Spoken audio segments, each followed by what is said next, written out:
There's really no good time to do battle against Super Grandmaster Hikaru Nakamura, but possibly one of the worst times to face him is when he's just suffered one of the least pleasant defeats in his career. Today's video is a twofer as we look at rounds 4 and rounds 5 from the 2009 Toronto Open as Hikaru first takes on Canadian junior champion Samsonkin and then a master, Mark Barron. Samsonkin opens the game here with pawn to e4, and Hikaru does respond with c5, the Sicilian defense. It makes a lot of sense to select a sharp opening against a lower-rated player in an open because you want more chances to outplay them, and you also want more chances to outplay them quickly, so hopefully you can finish the game and get lots of time to rest before your next game. Now, after a4, we see something I think that's a little bit unusual from Hikaru. He adopts the hedgehog setup here with the pawns on a6. b6, d6, and e6. This is a very viable system, but it's also a bit passive, so I think it's unusual to play this against a lower-rated player. You're going to have to absorb some pressure, and the game is probably going to be a long game that's not going to give you a lot of opportunities until late in the game, so you're unlikely to get a lot of rest before your next game. So after d6 here we see f4 and now bishop b7, bishop to d2, knight d7. That knight swings over to c5 and then b4, knight takes d3, c takes d3 is an interesting transformation. So this is unusual for Sicilian defense structures. Normally black has the c file here, which is a half open file, and black is exerting some pressure down here. But now white has equal claim to the c file, which seems to favor white's better developed pieces in this position. And white also has this idea of pawn to f5, which is a prickly and unpleasant attacking move to face. So I think that white is a little bit better here, but if Hikaru immediately castles, there's definitely no knockout blow, and it's really not more than a little bit better.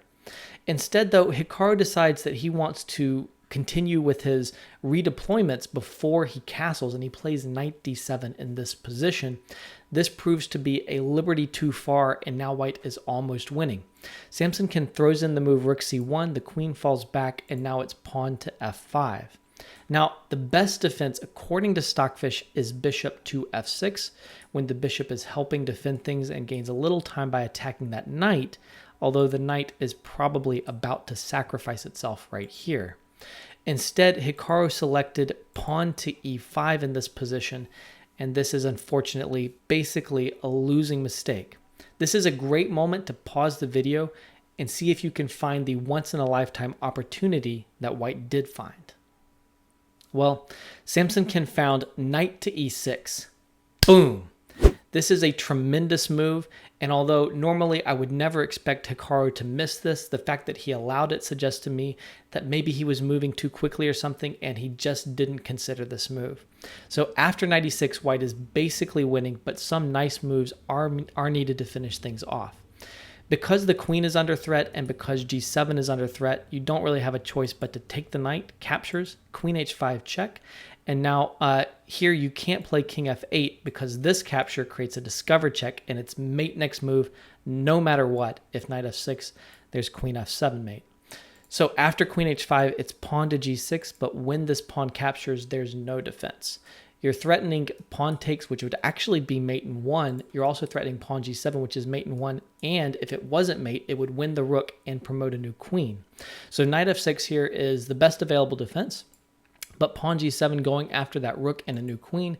King up, queen to f7. And around here, by the way, and through the end of the game, there are many ways to win, but the ways that Samsonkin does decide to win are very, very nice and very clean, and there's no opportunity on the table for black. So queen to e8 here, a nice move, capturing and under promoting so that the knight will defend the queen. The queen captures here, knight back to d2, which is opening the c file for use. Pawn to b5, bishop to g5, threatening to win a piece here. A good defensive try here, which is the queen goes to g8 to attack this undefended bishop. And then rook takes f6, queen takes g5 because you can't trade queens. You'll simply be losing more material. And after queen takes g5, we get queen takes e6 check, king back to d8.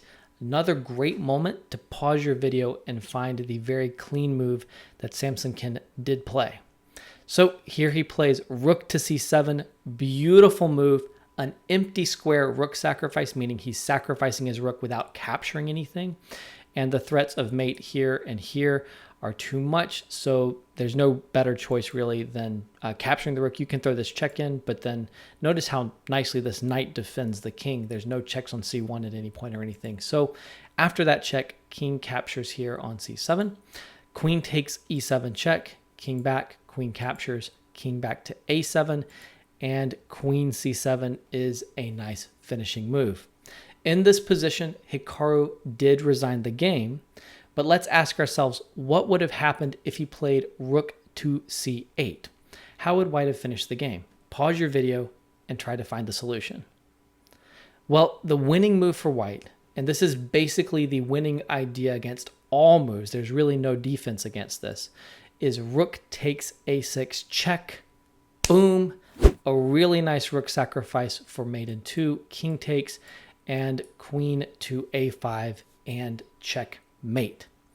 So as a result, Samsonkin won a beautiful game against Super Grandmaster Hikaru Nakamura, but the story doesn't end there because now it's an open tournament, and shortly after a lunch break, round 5 continues, and now Hikaru will be taking on National Master Michael Barron, who cannot be happy to be playing what must surely be a very, very motivated Nakamura. So in the next and final round, Hikaru has the white pieces against FIDE Master Michael Barron. We should give Barron credit. He is a 2-time Toronto Open champion, although this would not be his year. So Hikaru decides to open with pawn to d4, and Barron, knowing that he must be playing a very motivated Nakamura, decides to wave a red flag in front of his illustrious opponent. Pawn to f5, the Dutch defense. This is not just waving a red flag in front of a very, very strong opponent, either strong and motivated. It is waving a red flag in front of someone who knows a lot about this particular red flag. The Dutch defense is actually an opening that Hikaru played regularly in his career. I mean, he not that long ago used it to win the U.S. Championship with a victory against Jeffrey Zhang, and he's played it against the best players in the world, so you can be sure he's going to bring some heat in this position. So c4 here, knight to f6, knight to c3, pawn to g6. Black is adopting the Leningrad Dutch system, and pawn to h4. This is an unbridled declaration of pure aggression. I'm going to play h5. I'm probably going to follow that up immediately with an exchange sacrifice, and you better hold on to your boots because I'm coming for you. Now, I've played this position with the black pieces, and honestly, it's very unpleasant. I've not had a very good score, but what I like to do here is to play pawn to d6 so that at least my king has a little room to breathe, and I'm not kind of walking into h5 on the next move. I have a reasonable setup against this push. Even so, it can be unpleasant to defend. I will say I did have some success here after pawn to h4 against international master Alexander Matros, and I was able to score a win against this h4 pushing idea. So here, after h4, we see bishop g7, and Hikaru's just going for it. Pawn to h5, knight takes h5, very nice move now. Pawn to e4. This opens up the queen here and opens up more lines for attack. Black is already in a lot of trouble. Pawn takes, and rook takes h5. Boom. Now, it's a little bit much maybe to give 2 exclamation marks to this move because it's been prepared by all the moves that came before basically, but still the whole idea I think is really quite brilliant. It is simply going for it and trying to exploit to the maximum the weaknesses of the setup here with f5 and g6, and without proper preparation I honestly think black is almost lost already. Of course you have to capture the rook, and now the king has to move over here with the f and the g pawns missing, and in a moment this bishop on g7 is going to get traded. The black king is never going to be safe, and I kind of suspect that the position might already be objectively lost. So bishop to h6 here, And now black is a little too compliant. You should at least play something like d6. We get bishop takes h6, which helps white out. Queen takes h6, king g8, queen g5 check. The king moves to f7, and knight captures e4.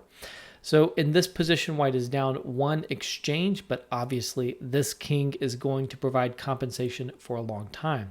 Queen g8, the best available move, offering a queen trade, and now queen f4 check, going to pick up a pawn for the exchange over here on c7. King back, queen takes c7, threatening this bishop here, and knight to c6. The engine likes knight a6 a little bit better, but white is doing well in all cases. Castles queenside, very nice move. Queen g6 hitting the knight, rook to e1, which might threaten knight to d6 check among other things, so the king moves over to f7, pawn to d5 attacking that knight, and knight to b4. So one constraint here for white is that there is at least a possible mate threat down here on c2. Of course, Hikaru is not going to blunder and play something ridiculous like knight g3 and allow checkmate in one, but at least this does tie down the knight here and reduces white's options right here. So knight here to f3, pawn to d6, and now knight e to g5 check. Notice that the mate threat has been opened up, but it's okay. I really suspect that at this point, Hikaru had calculated all the way to the end of the game, and he's basically got all of his arrows mapping everything out. So after knight e g5 check, we get king back to g8, trying not to give up this e7 pawn with check, but after queen to d8, the pawn is lost with check, king up to g7, rook takes e7 check, king h6, and knight to f7 check with a fork here that hits the king and the rook. However, after king h5, it's not quite so simple. In this position, there's still a mate threat. Also, the queen is under attack. So you have to have anticipated this position, and of course Hikaru has anticipated this position. There's no time to capture the rook, but you do have a clean finish. Great time to pause your video and figure out what Hikaru played. Well, g4 does win. If you found that, that does the job, but the simple mate in 3 that Hikaru played is rook to e5 check.